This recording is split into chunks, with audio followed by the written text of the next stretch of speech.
হে আল্লাহ আমাকে বারিক লানা বরকত দান করো রজব মাসের ও শাবান মাসের ইলা রমাদান। আল্লাহ আমার রজব মাস আল্লাহ রজব মাস শাবান মাসের ফয়েজ বরকত দাও এবং আল্লাহ রমজান পর্যন্ত আল্লাহ বরকত দাও, আমরা হায়াতে জিন্দগি লম্বা করে দাও। এই তো আমরা সব আল্লাহর দরবার ফরিয়াদ করি। আর রজব মাসের 27 তারিখ দিনগত রাত্রিতে আল্লাহর নবী রাহমাতুল লিল আলামিন হুজুর আকরাম সাল্লাল্লাহু আলাইহি ওয়াসাল্লাম আজকের রাত্রিতে প্যারা নবী রাহমাতুল লিল আলামিন হযরত জিবরিল আলাইহিস সালাতু ওয়াস সালামে আল্লাহর মাধ্যমে সরাসরি আল্লাহর সাথে মেরাজ করেছেন। মেরাজ দেওয়ার বাদে পয়গম্বর রাহমাতুল লিল আলামিন তখন জাহান্নাম যখন ভ্রমণ করতেছেন, জাহান্নামে গিয়া দেখেন একদল মহিলা জাহান্নামের মাঝে জ্বলতেছে। পয়গম্বর রাহমাতুল লিল আলামিন জিবরিলকে বললেন, ও জিবরিল এই কোন ধরনের মহিলা জাহান্নামে জ্বলতেছে? জিবরিল আলাইহিস সালাতু ওয়াস সালাম বললেন, রাহমাতুল লিল আলামিন এই ধরনের মহিলা হইল যারা দুনিয়ায় থাকাকালীন অবস্থায় বেপরদা হইয়া চলাফেরা করেছে আর স্বামীর খেদমত করেছে আর স্বামীর অবাধ্য হইয়া চলাফেরা করছে, সেই ধরনের মানুষের জাহান্নামের আগুনে জ্বলতেছে। আরো কিছুক্ষণ ভ্রমণ করার পরে দেখুন বিশ্বনবী রাহমাতুল লিল আলামিন যখন জান্নাতে গিয়ে প্রবেশ করতা, জান্নাত ভ্রমণ করার আগে দেখা যায় আরো জান্নাত ভ্রমণ করে লাইছে। রাহমাতুল লিল আলামিন জিবরিল বলে, জিবরিল আমার আগে জান্নাত ভ্রমণ করেছে। জিবরিল আলাইহিস সালাতু ওয়াস সালাম বলে, আহকামুল হাকিমিন রব্বুল আলামিন আল্লাহর পক্ষ থেকে জবাব আইল, যখন জান্নাতে ভ্রমণ করেছে জান্নাতে পাওয়ার শব্দ পাওয়া গেছে, এখন আমলের কারণে জান্নাতে শব্দ হয়েছে। পয়গম্বর রাহমাতুল লিল আলামিন জানাইয়া দেওয়া হইল, যখন আমরা মসজিদে যাই নামাজ পড়ি, নামাজের উদ্দেশ্যে যাই, যখন অজু করি, অজু করার বাদে আমরা কি করি? অজু করার বাদে আমরা মসজিদে গিয়ে আমানি বাদে তাহিয়াতুল ওযু সুন্নাত 2 রাকাত সালাত আদায় করি। যে ব্যক্তি দুনিয়ায় থাকাকালীন অবস্থায় মসজিদে আমাইয়া তাহিয়াতুল ওযু সুন্নাত 2 রাকাত আদায় করব, রব্বুল আলামিন কাল কিয়ামতের দিন কঠিন মুসিবতের সময় ময়দানে মাহশার সময় সে জান্নাতে নামক গিয়া দাখিল করবেন। বলেন সুবহানাল্লাহ। তো সাহাবাগণ মা বোন এইগুলো আমল করবা। আমল কি আমল করবা? আপনারা যখন মসজিদে যাইবা, মসজিদে যাওয়ার বাদে তাহিয়াতুল ওযু সুন্নাত 2 রাকাত আদায় করবা। পয়গম্বর রাহমাতুল লিল আলামিন জান্নাত থেকে 2টি জিনিস নিয়ে মেরাজ করিয়া 2টি জিনিস নিয়ে আইছেন।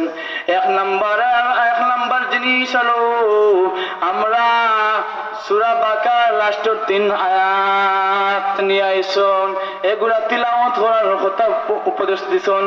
আর কি আইছেন পয়গম্বর রাহমাতুল লিল আলামিন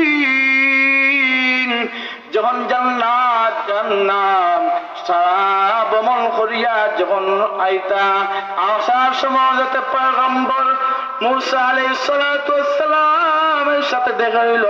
মূসা আলাইহিস সালাতু ওয়াস সালামে কইলা, রাহমাতুল লিল আলামিন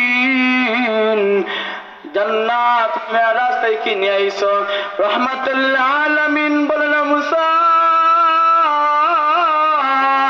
আমি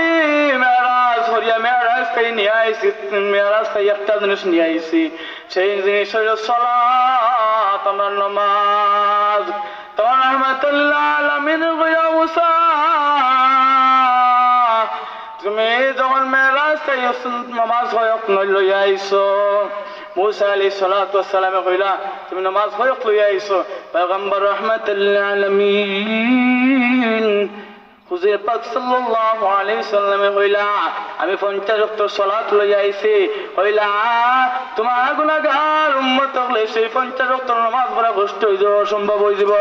যাও আল্লাহর দরবারে আবার দরখাস্ত করো।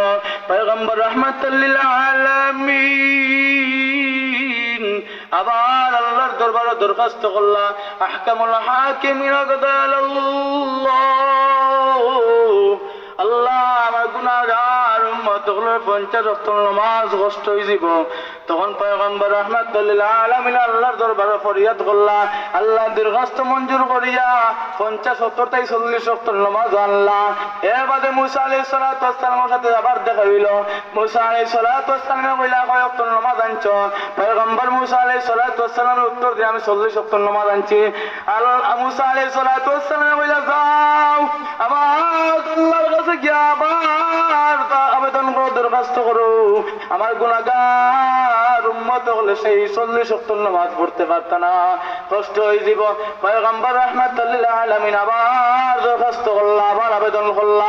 পয়গম্বর রাহমাতুল লিল আলামিন আবেদন মঞ্জুর হইল। ধারাবাহিক পর্যায়ে নামাজ কমতে কমতে শেষ পর্যন্ত 5 ওয়াক্ত নামাজ হইছেন। আমার বাদে পয়গম্বর রাহমাতুল লিল আলামিন হযরত মুসা আলাইহিস সালাতু ওয়াস সালামে মুসা আলাইহিস সালাতু ওয়াস সালামে বিশ্বনবী পয়গম্বর রাহমাতুল লিল আলামিনের কইরা, ও নবী 5 ওয়াক্ত নামাজ তোমার গুনাহগার উম্মতে পড়তে পারত না, কষ্ট হয়ে যাব। আর রাহমাতুল লিল আলামিন হযরত মুহাম্মদ মুস্তাফা সাল্লাল্লাহু আলাইহি সাল্লাম বলেন, আমি 50 ওয়াক্ত তাই 40 ওয়াক্ত তাই 30 ওয়াক্ত তাই 20 ওয়াক্ত তাই 5 ওয়াক্ত সালাত আদায় করছি। আর আমার শরম করে লজ্জা লাগে, আমি আর দরখাস্ত করতে পারতাম না। শেষ পর্যন্ত 5 ওয়াক্ত নামাজ সেট করা হয়েছে, 5 ওয়াক্ত নামাজ নির্ধারিত করা হয়েছে। তখন আল্লাহর কুদরতে জবাব হইল, রাহমাতুল লিল আলামিন আমার তোমার গুনাহগার কোন উম্মতে যদি দৈনিক 5 ওয়াক্ত নামাজ দৈনিক 5 বেলা আল্লাহর দরবারে ফরিয়াদ করে, আল্লাহর দরবারে হাজিরা দেয়, দৈনিক 5 ওয়াক্ত নামাজ জামাতের সহিত আদায় করে, পয়গম্বর রাহমাতুল লিল আলামিনের কাছে উত্তর হইল, সেই ব্যক্তি 50 ওয়াক্ত নামাজ পড়িয়া যে পরিমাণ সওয়াব মিলব, সম পরিমাণ সওয়াব মিলব। বলেন সুবহানাল্লাহ। আল্লাহ আমরা দরবার রক্ষিতা করতাম, আল্লাহর দরবার ফরিয়াদ করতাম, আল্লাহ দুনিয়ায় জমিনে যতদিন বাঁচিয়ে রাখবে আল্লাহ 5 ওয়াক্ত নামাজ দৈনিক জামাত সেটা আদায় করার তৌফিক দান করতাম। এই মেয়ারাজ রাত্রি হলো আজকের রাত্রি। অনেক মা বোন হলে কইন রোজা কিভাবে রাখতে হয়, সমস্যা না, রোজা রাখক। যেমন রজব মাস আইলো, শাবান মাস আইলো, এবং রজব এবং শাবান মাস 2 মাস রোজা রাখক, কোনো সমস্যা নেই, নফল রোজা ইবাদত বন্দেগী করতে পারবা। এবারে এই রজব মাসে বেশি বেশি করে তওবা ইস্তেগফার পাঠ করতে হয়।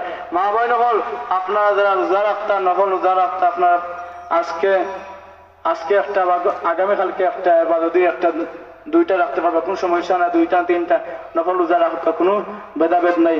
তো আমরা কিতা করতাম, দৈনিক 5 ওয়াক্ত নামাজ জামাতের সাথে আদায় করতাম। মুহতারাম হাজিরিনে کرام, এলাকার হামসায়ার মুরব্বী আপনার কাছে একটা অনুরোধ, আপনারা 365 দিনের মাঝে একদিন যাচাই বাছাই করিয়া আমরা সেই দিন মাহফিল করেছি, ভাগ্যমান আমরা, কিলা ভাগ্যমান আমরা। সেই মাহফিলটা হইতে খুব কষ্ট লাগছে, মাহফিলটা হইতে খুব কষ্ট লাগছে, কইবা কিলা কষ্ট লাগছে।